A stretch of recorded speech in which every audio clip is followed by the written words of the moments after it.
just do a little bit activity, just for a second. First, can we all raise our hands? Thank you. Could you make rain? Again, please. مش عارفة أصور.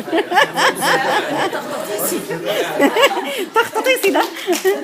Thank you for the beginning. I'd like to introduce to you my lesson.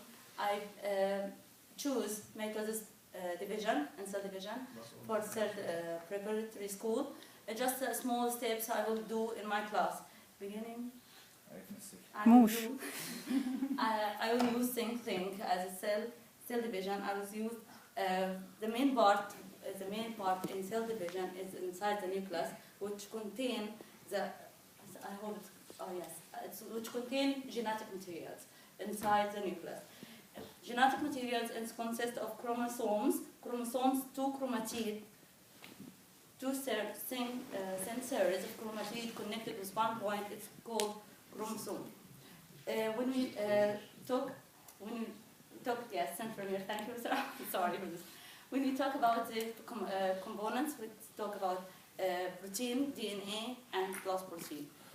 This at the beginning, I will show you a video of the mitosis division. I hope it's clear here. Is it clear enough?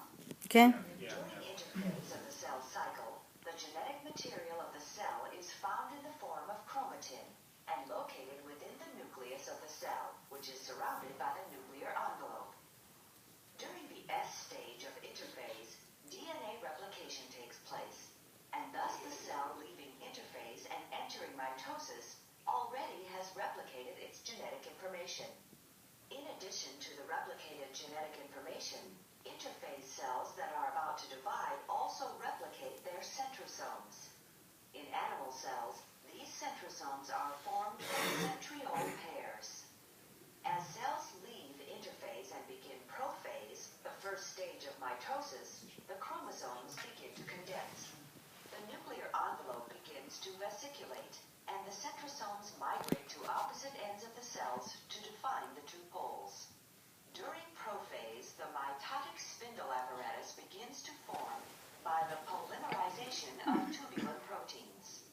This creates microtubules that emanate from each centrosome.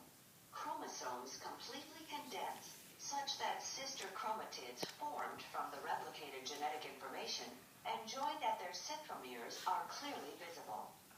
During prometaphase, the nuclear envelope completely breaks down and the mitotic spindle is formed. Polar microtubules extend from both poles and overlap with each other. The sister chromatids become attached to the mitotic spindle via kinetochore microtubules that attach to the kinetochores, which are bound to the centromeres. As prometaphase is nearing its end, the sister chromatids are observed to jerk back and forth between the two poles. During metaphase, the sister chromatids become localized in a region called the metaphase plate. Once the chromosomes have aligned at the metaphase plate, metaphase is complete. When metaphase is completed, anaphase begins. The sister chromatids separate, and each chromatid is now linked to only one pole via a kinetochore microtubule.